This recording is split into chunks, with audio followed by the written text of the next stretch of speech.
Jain candidate देखिए, आज जो है बिहार बीटीएस ENM 2022 का जो वैकेंसी है वो आए हुए 2 साल 3 महीने से अब ऊपर हो चुके हैं, क्योंकि ये वैकेंसी जो है 28 अगस्त 2022 को आई थी।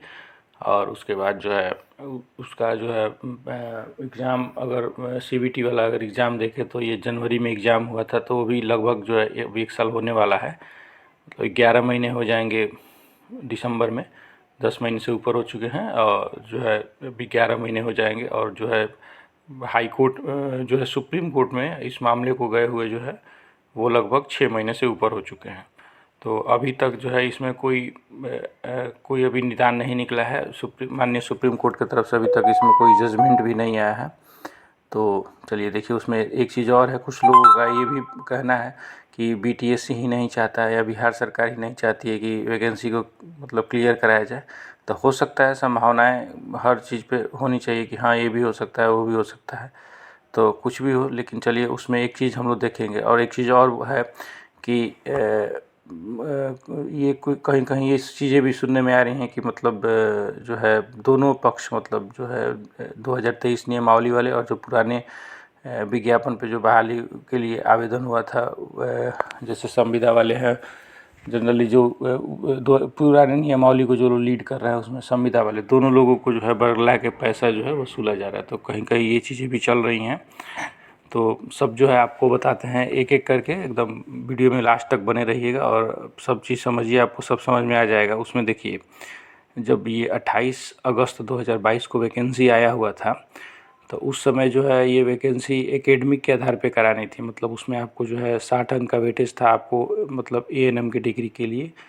और फिर जो है मतलब हायर डिग्री, अगर आपके पास GNM, BSc nursing, post BSc nursing, मतलब ANM से जो ऊपर की डिग्रियां होती हैं, उसके लिए आपको 15 नंबर का वेटेज मिलना था। तो 60 और 15 हो गए आपके 75, और 25 नंबर थे आपके जो है कि अगर जैसे मतलब कि अगर आप सरकारी मतलब नौकरी में जो लोग थे, जैसे संविदा कर्मी जो थे, तो उनको 1 साल के लिए 5 अंक का वेटेज मिलना था। तो उसमें जो है मैक्सिमम आप मतलब 5 साल का वेटेज ले सकते हैं। मतलब आपको 25 नंबर से ऊपर नहीं दिया जाएगा, भले आप 6 साल नौकरी करें, 7 साल नौकरी, उससे कोई मतलब नहीं था। इस वैकेंसी में जो देखिए बहुत सब बेनिफिट भी था। एक तो था कि 2015 में जिन कैंडिडेट को जो है मतलब ओवर एज हो रहे थे, वो लोग जो है उनको भी उम्र में छूट मिला हुआ था। तो इस वैकेंसी से बहुत सारे लोगों को उम्मीद भी था।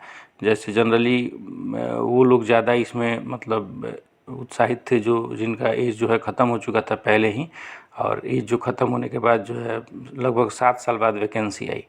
खैर इसमें तो 2021 में, इस वैकेंसी में 2021 में की डेट से जो है एज उठाया था, फिर भी जो है 2021 और 2015 मतलब 6 साल का गैप था। मतलब 6 साल के बीच में जिनका एज ख़त्म हो रहा था वो लोग भी इसमें एलिजिबल थे भरने के लिए। तो उनके लिए ये लास्ट ऑप्शन था। इसलिए जो है इस वैकेंसी में मतलब करो या मरो वाली स्थिति उन लोगों के लिए है जो पहले ही जिनका एज ख़त्म हो चुका है। तो इस वैकेंसी में देखिए, मैं ऐसे ही नहीं कह रहा हूँ कि मैं जो है ये सब चीज़ें चल रही हैं तो उसके बारे में लोगों को जानना चाहिए। देखिए पैसा भी कई जगह सुनने में आ रहा है कि लोग लिए, एक जो है 2-3 महीने पहले एक ऑडियो भी वायरल हुआ था कुछ कैंडिडेट की तरफ से। कैंडिडेट ही थे वो जो केस लड़ रहे थे, वो पहले साथ में उन लोगों का जो है सब वीडियो आता था। दो कैंडिडेट थे, और बाद में जो है कुछ गाली गलौज मतलब असभ्य तरीके का भाषा यूज़ करके पूरा ऑडियो वायरल हुआ। लगभग जो भी मतलब BTS ENM 10,709 वाले एग्ज़ाम से जुड़ा होगा, मुझे नहीं लगता है कि शायद वो किसी ने ना सुना हो। सबने सुना होगा कि क्या क्या खेल चल रहा है। तो आप समझ सकते हैं कि उसमें मतलब पैसा के लिए वो लोग मतलब किस हद तक जो है देख ही रहे होंगे क्या क्या हो रहा है। तो पैसा आप जो है किसी को देने के पहले जो है आप 4 बार सोचिए, क्यों आप किसी को पैसा देंगे। पैसा देने का ज़रूरत ही क्या है, जब केस चल रहा है तो आज नहीं तो कल सबके फेवर में निर्णय आएगा ही, जिसके भी फेवर में आएगा। अब ये कोई बोल रहा है कि नहीं मैं करा दूंगा, मैं आपका डिग्री करा दूंगा, मैं आपका, तो भाई ना वो वकील है ना वो जज हैं। वो तो वकील बताएंगे ना कि किसके फेवर में मतलब किसका पक्ष मजबूत है किसका पक्ष मजबूत नहीं है। और जनरली जज जो हैं, जो माननीय जज हैं सुप्रीम कोर्ट के, वही तो आपको देंगे, जो जजमेंट तो वही देंगे। तो जजमेंट वो देंगे तो मैं कैसे डिसाइड कर सकता हूँ कि वो किसके फेवर में देंगे। तो ये सब चीज़ें जो हैं बस एक जो है लोगों को झूठ बोल के और जो है पैसा खींचा जा रहा है। ऐसा नहीं होना चाहिए। मानते हैं कि कैंडिडेट हैं जो है परेशान है तभी तो नौकरी ढूंढ रहे हैं। अगर पूरा पैसा रखे होते तो उनको नौकरी की ज़रूरत ही क्या थी। तो पैसा जो है सोच समझ के लेने वाले भी लें और देने वाले भी भाई सोच समझ के पैसा दें। क्या ज़रूरत है पैसा, जब आपका केस चल ही रहा है तो जो जितना ज़रूरत है उतना ही आप पैसा लीजिए। ज़्यादा पैसा लेने से कोई फ़ायदा तो है नहीं कि नहीं ये हो जाएगा वो हो जाएगा। आप कोर्ट में केस फाइल कर दिए, आप जो है 7 महीने में आप लोग कुछ नहीं करा पाए अभी तक, तो आगे क्या ज़रूरत है कि आप कितने दिन में क्लियर कराएंगे। अब 2 साल 3 साल मामला जो है वो चलता रहेगा तो उस तरह तो बहुत सारा जो है वैकेंसी भी आने से रह जाएगा। अगर ये मामला पहले ही क्लियर हो गया होता 10,709 वाला, तो कितने दिन से पेपर में आ रहा है कि वैकेंसी जो है आ रही है आ रही है आ रही है। कहाँ वैकेंसी आ रही है, अभी कोई संभावना भी है तो देखिए अभी क्या होता है। देखिए ये जो है विज्ञापन संख्या 7/2022 है। यही विज्ञापन आया हुआ था 28/7/2022 को ये जारी हुआ था और इसी के जो है विज्ञापन के आधार पे उस समय फॉर्म भरवाया गया था 2022 में। देखिए इसमें कुल जो है 10,709 पद है। देखिए इसमें लिखा हुआ है, स्पष्ट लिखा हुआ है कि 2/8/2022 से और 1/9/2022 तक ऑनलाइन आवेदन आमंत्रित किए जाएंगे। मतलब ये 1 महीने के लिए इसको 1 महीने के लिए जो है आपसे आवेदन के लिए पोर्टल खुला हुआ था। इसमें जो है 26/4/2022 को अधियाचना मिला था बीटीएससी को और फिर जो है 2/8 से 1/9/22 तक खुला हुआ था। देखिए इसमें 10,709 पोस्ट हैं टोटल, जिसमें अनारक्षित मतलब जनरल का 3539 पोस्ट हैं। फिर ईडब्ल्यूएस का 868 पोस्ट हैं। अनुसूचित जाति का 21 से 88 पोस्ट है। अनुसूचित जनजाति जो है उसमें 82 पोस्ट है।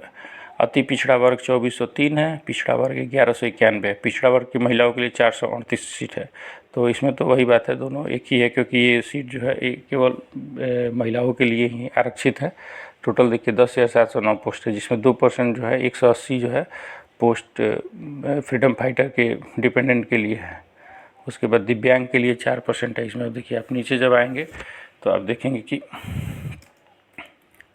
देखिए इसमें आयु सीमा जो है, यही चीज़ मैं बोल रहा हूँ, 1/8/2021 के आधार पर इसमें मांगा गया था, जिसमें न्यूनतम आयु 21 वर्ष थी और अधिकतम आयु जो 40 वर्ष थी। तो उसके बाद जो है देखिए उसमें यही चीज़ है कि 2007 के आलोक में जो है 10 साल का छूट मिला हुआ था। सामान्य प्रश्न अधिकतम में 10 साल का छूट मिला हुआ था दिव्यांग के लिए, ठीक है। और वैसे अभ्यर्थी जो 2015 में जिनका ओवर एज हो रहा था उनको 6 साल का छूट मिला था। तो यही जो है वैसे कैंडिडेट जिनका 2015 में जो ओवर एज हो चुके थे और उनको 6 साल का छूट मिला है, तो यही कैंडिडेट जो है मतलब अभी करो या मरो की स्थिति में है इस वाले बहाली में। अब देखिए इसमें जो है आपसे ये चयन की प्रक्रिया में जो है ये देखिए यही चीज़ है, जो 100 अंक का जो निर्धारण किया गया था यहीं से किया गया था। एएनएम कोर्स में जो है आपके लिए एएनएम की डिग्री के लिए आपका 60 अंक चाहिए, मैंने उसमें से आपका 60 पॉइंट उठाया जाएगा। और इसमें जो है जीएनएम और BSc nursing, post BSc nursing, MSc nursing, इसके लिए इसमें से आपको मैक्सिमम 25 अंक दिए जाएंगे। और जो है ये जो संविदा कर्मी या फिर जो कहीं भी सरकारी अस्पताल में पहले से कार्यरत हैं उनको जो है प्रति वर्ष के लिए 5 अंक और अधिकतम 25 अंक, मतलब कि अगर आप मतलब 5 साल नौकरी की हैं तो आपको 25 अंक जो मिल जाएगा, 4 साल की हैं तो 20 अंक आपका मिलेगा। तो जो है इसी तरह जो है जोड़ के इसमें 25 अंक होना था। टोटल हो गया 60 और 15 75 और 25, इसमें 100 अंक आपको मिलना था। 100 अंक में से ही मेरिट बना था।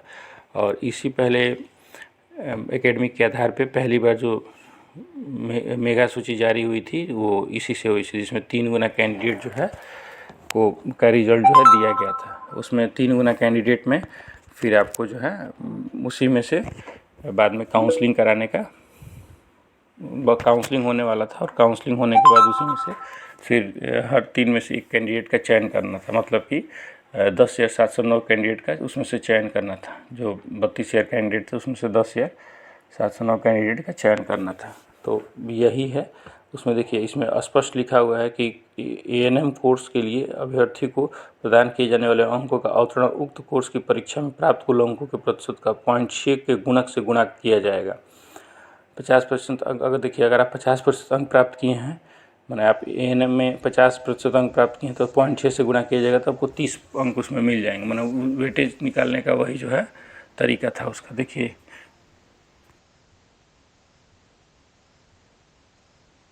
इसमें जो है हाई कोर्ट में हियरिंग हुआ। हियरिंग होने के बाद जो है उसमें फैसला जो है रिजर्व हो गया। फैसला रिजर्व हो, देखिए उसका जजमेंट जो तो 1 मार्च या 2 मार्च को उसका जजमेंट आया था। देखिए उस जजमेंट में ये दैनिक जागरण का उस समय का न्यूज़ है। लिखा हुआ है कि स्पष्ट लिखा हुआ है कि 10,709 पदों की बहाली पर आयोजन, बड़ा फैसला आयोजन। इसमें यही था,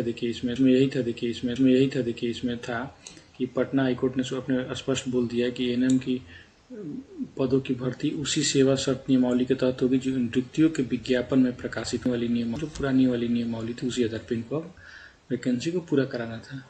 इसमें पटना हाईकोर्ट की एकल पीठ ने अर्चना कुमारी सहित 48 याचिकाकर्ताओं के लिए नियमावली वाले के लिए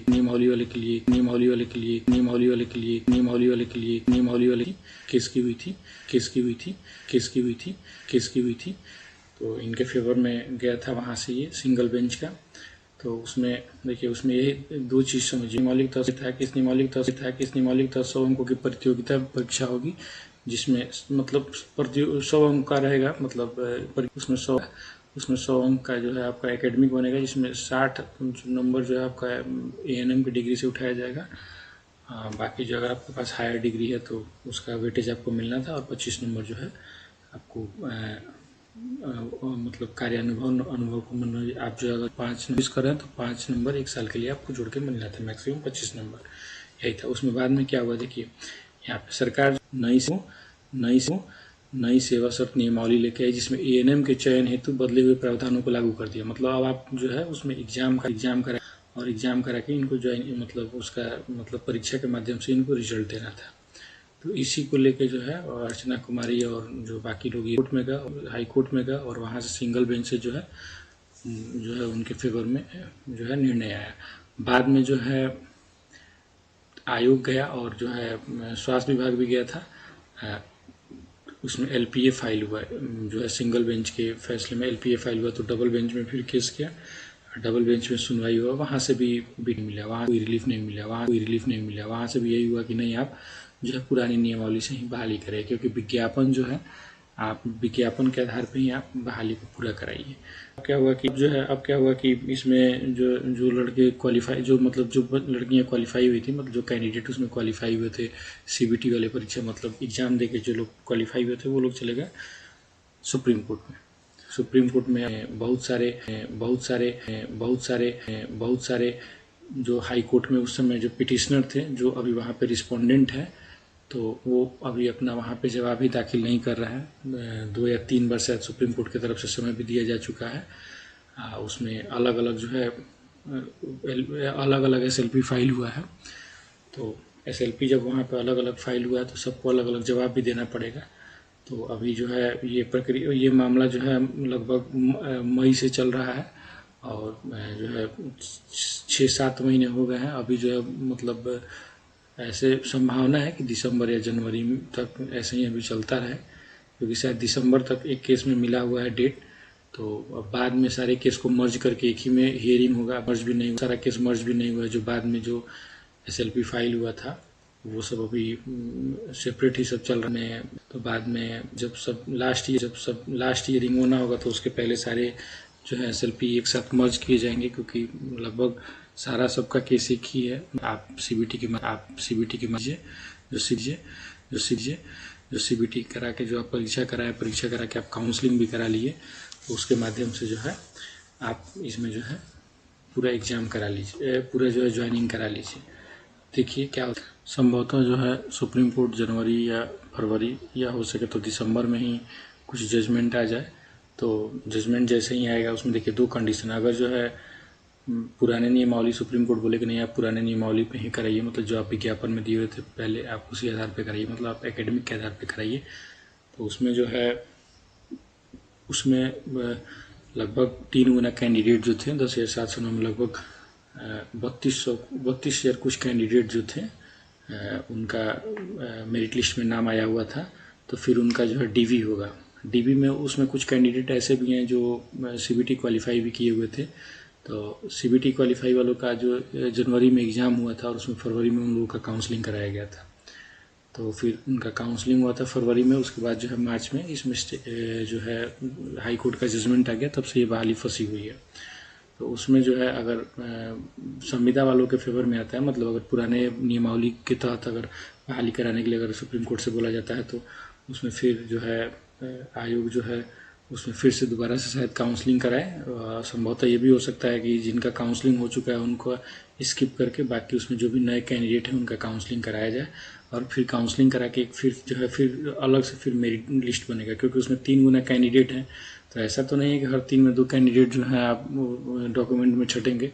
संभावना है कि मतलब मैं जो है शायद 10 में 1 कैंडिडेट, या मान के चलिए कि कहीं कहीं 100 में 100 कैंडिडेट जो है किसी किसी लॉट में जो है अगर 10-10 कैंडिडेट का डॉक्यूमेंट वेरिफिकेशन होता है, 10 कैंडिडेट का जो है डॉक्यूमेंट जनरली सबका सही ही होता है। मैं बहुत कम ही कैंडिडेट ऐसे होते हैं, 100 में 1 कैंडिडेट हुआ जिसका कोई डॉक्यूमेंट जो है वो प्रॉपर नहीं हुआ तो फिर वहाँ से छटेगा।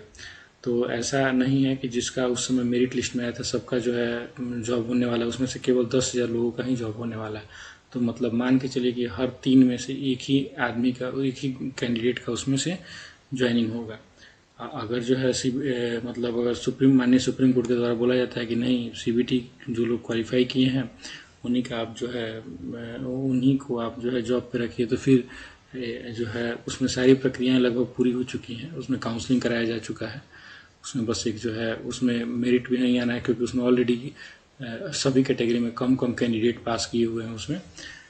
उसमें जो है जनरली अब कुछ नहीं करना है, बस एक जो है रिजल्ट का एक जो प्रक्रिया है वो एक फाइनल रिजल्ट उनको दे देना है, और तुरंत तो है अगर वो चाहें तो तुरंत ज्वाइनिंग भी करा सकते हैं।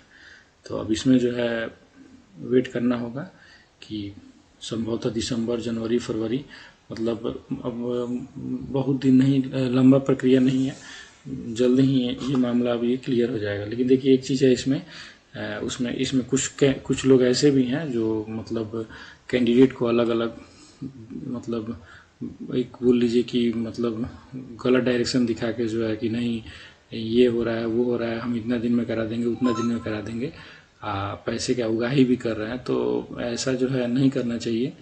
कैंडिडेट को जो है अगर कोई दिलासा दिलाता है कि नहीं आपका जो है नौकरी हो जाएगा, ऐसे करा देंगे वैसे करा देंगे, तो आप देखिए आप अगर 100% हैं तो ही बोलिए, क्योंकि एक आप उन्हें उम्मीद दे रहे हैं तो जो है वो जो है अंदर से बहुत जो है उत्साहित होंगे, और जब उनका काम आप नहीं करा पाएंगे तो फिर जो है थोड़ा सा हतोत्साहित होंगे। तो आपको ऐसा नहीं करना चाहिए। अगर आपको लगता है कि आप करा सकते हैं तो ही आप जो है कैंडिडेट से कहिए कि देखिए वो मामला न्यायालय का है, तो ये कोई नहीं कह सकता है कि मैं 100% करा दूंगा। ठीक है, देखिए नियम संगत चलेंगे तो वो लोग भी अपने जगह सही हैं जो पुराने नियमावली वाले हैं, और जो नए नियमावली वाले हैं वो लोग भी अपनी जगह सही है कि वो लोग हैं कि हम भाई जैसे हम फॉर्म भरे हुए हैं तो मेरा उसी आधार पर होना चाहिए, और जो सीबीटी वाले हैं उनको ये लग रहा है कि हम जो एग्ज़ाम दिए हुए हैं तो मेरा होना चाहिए। तो देखिए ये अब मामला न्यायालय का मामला है, अब ये नहीं कह सकते कि हम यहाँ से ऐसे कर देंगे वैसे कर देंगे, ऐसे कुछ नहीं होता है। अब जो भी होगा वो कोर्ट के माध्यम से होगा। तो अगर आप जो है, मैं सबसे एक रिक्वेस्ट करूँगा कि आप जो है कैंडिडेट को कोई भी झूठा दिलासा न दें। आप जो है झूठा दिलासा देंगे, कैंडिडेट को लगेगा कि नहीं नहीं हो रहा है हो रहा है हो रहा है, बहुत सारे कैंडिडेट उसी पे आश्रित हैं, तो आप ऐसा क्यों झूठा दिलासा दे रहे हैं? आपको नहीं देना चाहिए। आप जो है थोड़े से पैसे कमाने के लिए जो है आप जो है कितने लोगों को आप जो है डार्क में रखेंगे, ऐसा कैसे हो सकता है? कैंडिडेट से भी मेरा एक रिक्वेस्ट रहेगा कि आप जो है किसी को भी पैसा देने से पहले मामले की जो है मतलब जो है मामले की सत्यता को जो है पहले आप समझ लें। अगर सही में कोई अगर केस लड़ रहा है तो आप जो है जो उसमें पिटिशनर हैं, जो आपके कैंडिडेट साथी हैं, उनसे आप डायरेक्ट पहले कांटेक्ट करें, और कांटेक्ट करके ही अगर आपको देना है तो दे। वैसे आप नहीं भी देंगे तो आप अगर जो होना होगा सो कोर्ट में मामला चला गया है तो वहीं से जो होना होगा सो होगा। अब ऐसा कुछ नहीं है कि आप जो है पैसा दे देंगे तो उससे डिसीजन बदल जाएगा, आप जो है वहाँ 2 आदमी और जाके केस फाइल कर देगा, तो ऐसे कुछ नहीं होने वाला, उससे बस डिले होने वाला है। उससे जो है उसमें कुछ बदलाव नहीं होने वाला है। अब जैसे कि शुरू में SLP फाइल हुआ था, अगर शुरू का ही SLP अभी तक चला रहा था तो शायद संभावना ये था कि नवंबर दिसंबर तक क्लियर हो जाए, लेकिन अब बाद में जो है उसमें 2-3 और SLP फाइल हो गया, तो अब उसमें फिर उसका स्क्रूटनी हो रहा है, फिर उसका हियरिंग होगा, सब फिर बाद में सब एक साथ मर्ज होगा, तो ऐसे जो है डिले होगा। तो अगर कैंडिडेट का जो है अगर मतलब हित देखा जाए तो उसमें यही चीज़ होना चाहिए। अब नया कोई ये सेल्फी फाइल ना करे। बाकी भाई पैसा है आपके पास, आप फाइल कर सकते हैं। सबका तो एक ही मुद्दे पे सेल्फी है कि जो है बहाली को जो है सीबीटी के माध्यम से कराया जाए। तो अब जब एक आदमी कर दे या 10 आदमी करे और सबका एक ही डिमांड है वहाँ पे हाई कोर्ट से, सुप्रीम कोर्ट से, तो जो है आप वेट करिए, देखिए उसमें क्या होता है। ऐसे थोड़ा है कि 50 आदमी जाएगा तो 50 आदमी का अलग अलग नहीं, सब लास्ट में सबका केस मर्ज होने वाला और एक ही दिन हियरिंग होने वाला है। तो आप इस चीज़ के बारे में आश्वस्त रहिए। पैसा जो है आप ऐसे वैसे किसी को मत फेंकिए।